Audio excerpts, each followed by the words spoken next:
Състоянието на българските военно-въздушни сили никак не е розово.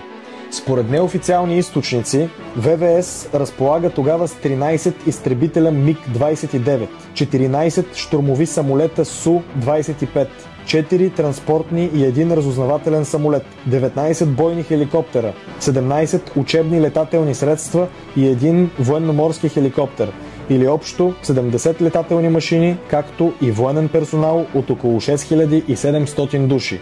По последни данни от 2025 година, преди да получим F-16, имаме налични вече 10 изтребителя, 5 щурмови самолета, 6 транспортни самолета, 20 бойни хеликоптера, 31 учебни и 3 флотски хеликоптера, равняващи се на горе-долу 65 летателни машини и с около 6500 военнослужещи.